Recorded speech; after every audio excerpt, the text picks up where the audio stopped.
Hello, I'm Alan Stanley, one of the lay ministers in the Elmwood Trinity Benefice, and welcome to this reflection for Advent. Now, most Thursdays I have a couple of grandsons in the car for at least one 20-minute journey from school back to our house for tea. They like to play word games or do quizzes or ask me football questions that I can't answer. Edward's 8 and Toby's 5. To be fair, Toby doesn't always quite get what Ed's going on about, but he joins in with enthusiasm, even if he can't give me the names of 20 different makes of car. Anyway, we played a variation on the yes-no game last week. Instead of getting the other person to say yes or no, you had to get them to laugh. And I must tell you that Toby won, hands down, every time. Did he tell the world's funniest joke? No. Oh, but just for you, here are the top 3 jokes from this year's Edinburgh Fringe. I tried to steal spaghetti from the shop, but the female guard saw me and I couldn't get past her. Did you know, if you get pregnant in the Amazon, it's next day delivery? My attempts to combine nitrous oxide and oxo cubes made me a laughing stock. Well, it could be the way I tell them, but perhaps they didn't make you laugh either. Maybe you did groan.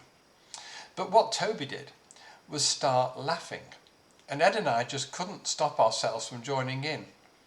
And there, if I don't sound too much like Alan Bennett on his Vicar sketch, you know the one, life, you know, is rather like opening a tin of sardines.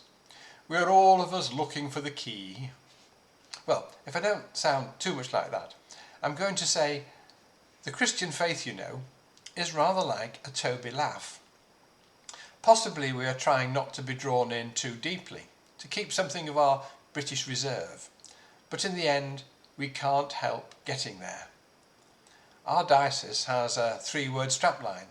It's loving, living, learning. Wouldn't it be wonderful if that was recast as loving, living, laughing? Let me read you a little bit about the benefits of laughter from Adrian Plass and Jeff Lucas again. Here we go from their book, Seriously Funny 2. Dear Adrian, you mentioned the Seriously Funny tour that we shared last year. What a mad, wonderful idea it was to go on tour together. There were many memorable moments, but I'd like to mention 3 of them. Forgive the Trinitarian approach. As a preacher, the temptation to organise all of my thoughts into 3 ideas beginning with the same letter is always there. Back to the tour. I loved the lady who roared with laughter so loudly that she had to run out of the church hall and take cover in the toilet, where she could still be heard howling hysterically. What a magical sound laughter is, don't you think? Whether it's a gentle snigger, a gathering guffaw, or a shoulder-shaking eruption, it is the most gorgeous sound.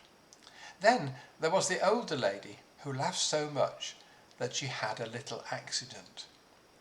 Actually, that is probably not the best description. It's a bit like describing Niagara Falls as a little waterfall. She utterly and thoroughly wet herself. Not that she admitted it, of course, but her daughter sidled up to me at the end with the furtiveness usually associated with the sale of illegal drugs and whispered, "That's my mum over there, and she has totally wet her knickers." I was delighted, even if it is a rather unorthodox way of measuring how successful an event has been. Usually Christian speakers count how many people come forward for prayer, or how many hands were up in a response to an invitation, but underwear wetting could become another criteria for gauging the level of blessing and joy. Righto, how many of you have struggled with bladder control at some point during this service? Good. Minor leakage? Lovely. Troublesome mid-tidal event? Wonderful. Full on, soaked through wattage? God bless you. But I think my favourite moment came one night when you paused mid-story and very slowly told people that God loved every last one of them. Forgive me, but you didn't say it with great profundity or eloquence, just simply with warmth and feeling you said, God loves you so very much. The place was very still, and as I looked out at that crowd, some were wiping away tears. It is the basis of everything, isn't it, Adrian? That we are loved. Perhaps we too often assume wrongly that everyone knows that deep down. Perhaps there is so much hurt because our assumption is quite wrong. It is easier to believe that God loves the world, but tough to believe, really, really believe, that he loves me. That's the end of the quote. The laughter that I share with the boys during those car journeys is a sign of the love between us, that we can be silly together.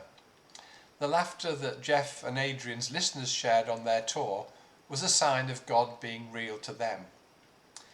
Tears of laughter are easier to deal with than the other laughter leakage.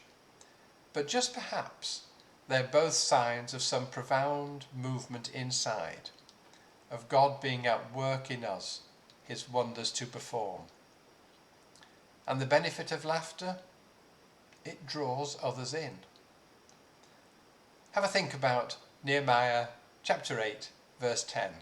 The joy of the Lord is your strength.